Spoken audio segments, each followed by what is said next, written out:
Alright, hello everybody. Today we are going to do a re-review of Thor Love and Thunder because now that I've actually seen the movie from the very beginning, because I missed I guess really the first about 20 minutes, actually, now that I've really sat down and watched the movie again in theaters. Yeah, missed about the first 20 minutes the first time around, so glad I, glad I went back to see it a second time in theaters so I could actually enjoy the film from the beginning to the end. And over the last week, this film's been getting a lot of extremely bad press, I guess you could say, or reactions, and kind of.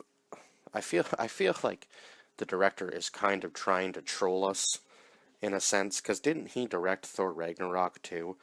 So I mean, I guess Thor's maybe going in a sort of different direction, but I mean, it still felt like a Thor movie to me. I mean, it had action in it, maybe not quite as much as some of the older ones, but I'm pretty sure he directed the.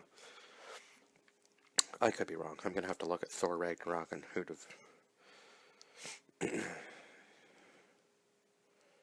Yeah, he directed that one too, and God, it was a good one. So I'm not really sure why this one's getting such a bad response towards it. I actually thoroughly enjoyed the film. I gave it a 10 out of 10. So I don't understand why everybody's so upset with it. But anyway, I guess we just are kind of odd, but yeah. So anyway, yeah, now that I've seen it from the very beginning and I know how, I guess, Gore got his powers, uh, kind of not really what I was expecting.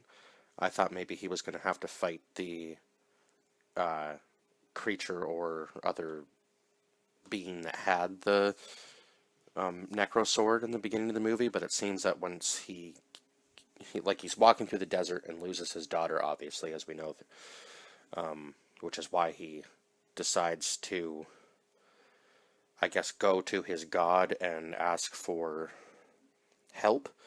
But then when he gets to his god on his planet, his god just says, "Oh well, uh, you're not really that significant," sort of thing, and there'll be other followers after you guys are gone anyway, so on and so forth. And he's just killed the owner of the Necro Sword. So then the sword obviously chooses Gore, and then he kills the god on his planet. So that's how he becomes Gore the God Butcher. And then obviously as he goes throughout the movie, we see that he's killing all the gods on various different planets, and now he's coming after Thor. Uh, and one thing I kind of did realize in this movie, because I guess through all the jokes and all the other stuff, including the goats, because oh my God, those those things were just incredible. See, now if Wahidi was really trying to make a film to ruin Thor, I almost feel like this is just what I've heard from other people on YouTube and such over the last couple days. If he really was trying to make a film to ruin Thor, I don't think he did it properly because, in my honest opinion, I really did enjoy this film. So I don't understand why other people aren't really enjoying it.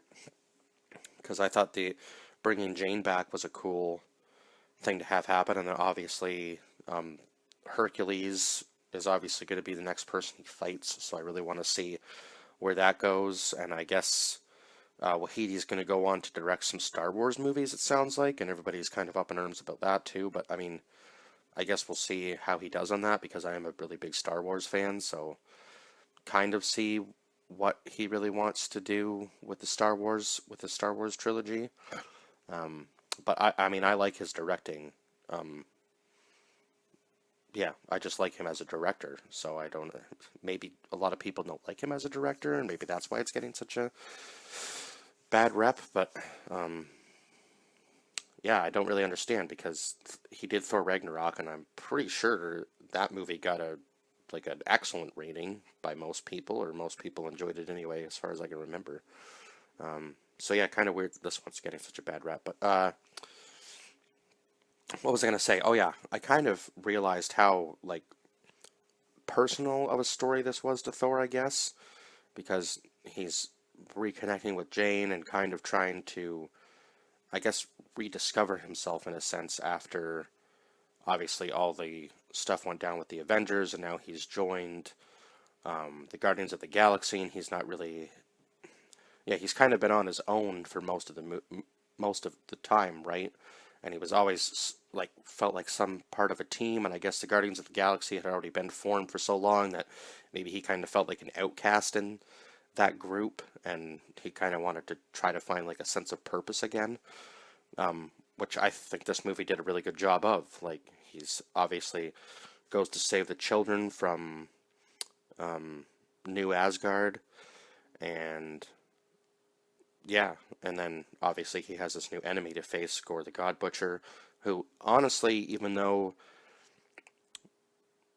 yep, probably was one of honestly the harder enemies he's had to face, because I don't think he's really faced that sort of adversity in an enemy where he had a hard time actually killing the enemy, per se. At least in the movies, it seems like he's always been kind of like the one of the more powerful Avengers and one of the more powerful superheroes in these movies. I mean, he still does end up beating Gore, but it took it took an army of kids and the help of Jane in order to even be able to do it. And Jane had to sacrifice herself because otherwise, I feel like Thor probably would have ended up being killed because he was not winning that fight at the end alone. So yeah, without some sort of help, he probably wouldn't have been able to win. And I think that's the first time we've ever really seen Thor in that sort of a situation that I can remember out of all the Marvel movies that have been so far. Even in his own movies, I guess he kind of struggled in the first one a bit when he was trying to become worthy of the hammer again, when he was banished to Earth. But other than that, I can't really think of any other time where he has really had to face some sort of adversity like that. And I kind of like enjoyed the personal side of the story a bit more. It felt a little bit more real, and I don't know, some of the lines definitely hit a little bit more, and people were really upset for some reason with the scene where they reenacted the Ragnarok part with his sister and stuff. But I mean, I feel like Wahidi is kind of a comedian himself, so it kind of makes sense as to why he would have kept that in there. But I mean, they're kind of showing off the town, right? So I mean, the theater presentation. I mean, I was laughing during that, so I don't know why everybody's so upset about it, and people are saying that, yeah, the movie wasn't really that great, and I guess we're not going to get a director's cut, which, I mean, it is what it is. Not everybody wants to do a director's cut, and I feel like he might kind of be trolling a little bit on that, and I think that's making people mad and trying to find some sort of way to tear this film down for whatever reason. But I mean, I thought it was good from beginning to end, and I'm really looking forward to the story of what's going to happen to Jane and the fight between Hercules and Thor. Obviously, should be what happens next. If that's not what happens next, then I'm going to have a very different opinion of the next Thor movie whenever that is coming out. And I believe he's supposed to be in the next Guardians of the Galaxy, as far as I know, because I'm pretty sure he's going to be rejoining with them, because he's been with them for a while now, right?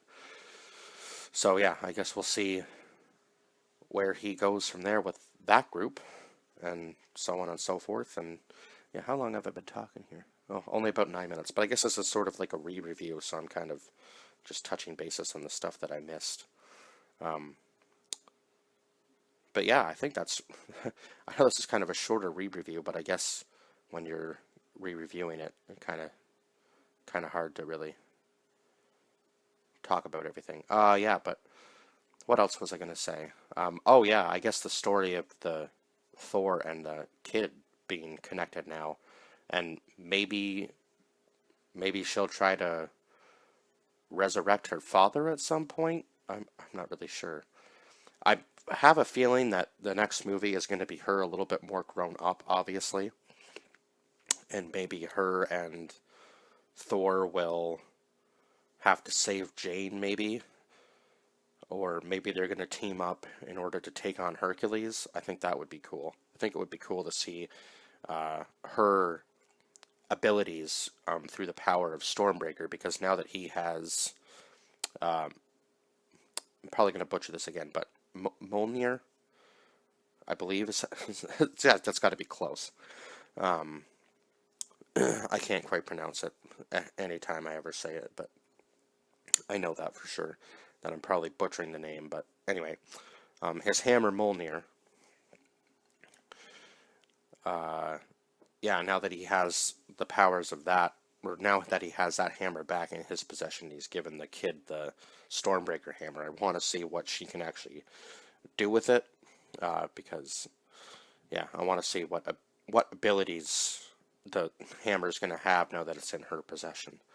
And maybe now that she has it, whether she'll end up being an enemy of Thor's at some point.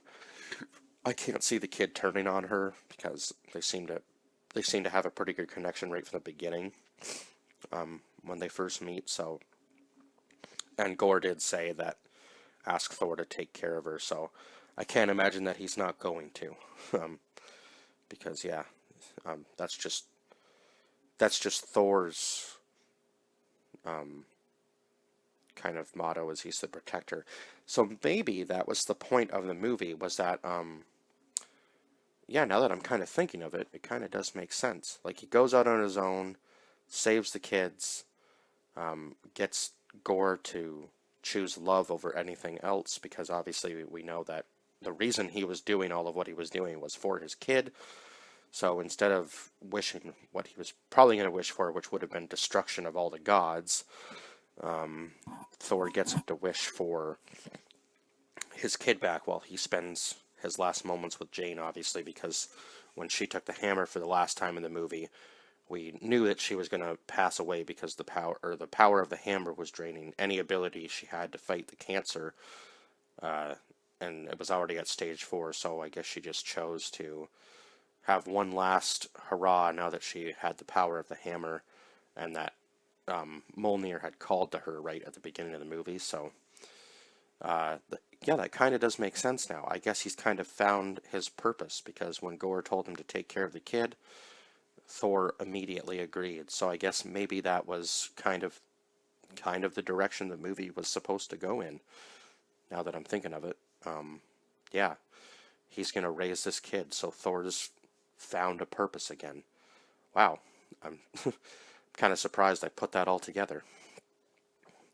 And I guess I could talk about some of my favorite scenes. Obviously, I think I mentioned in the first review that I did about the scene where they go to the Shadow Realm, when they're going to fight Gore there near the end of the movie, and it's supposed to be like this super serious scene, right? And then the goats hit the planet and just start screaming again.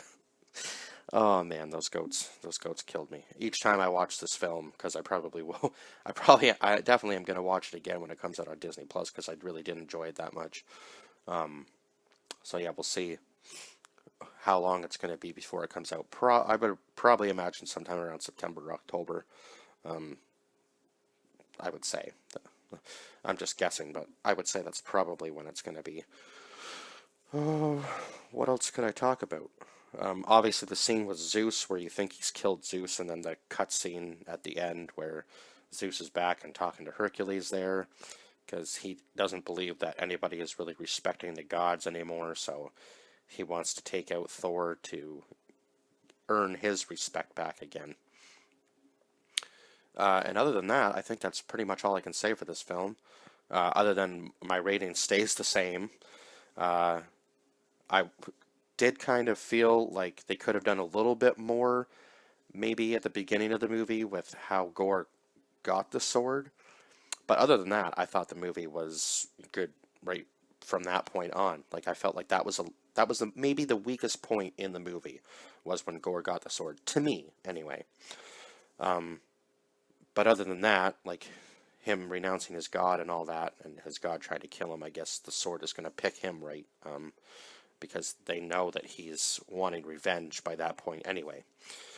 So I guess the sword can kind of pick up on emotions and feelings, in a sense, yeah. So, but I think they did a good job. I know that obviously Gore doesn't look like he does in the comics, and I know that they tried to do their best with uh, making him look, I guess, at least somewhat similar to what he looks like in the comics, but they didn't want him to look too much like, I guess, Voldemort from the um, Harry Potter series. I don't think that would have made any huge difference. Like, I don't think people would have really went, "Oh my God, that's Voldemort," because I'm pretty sure I'm pretty sure that Gore the God Butcher's been around a lot longer than Voldemort has. So, yeah.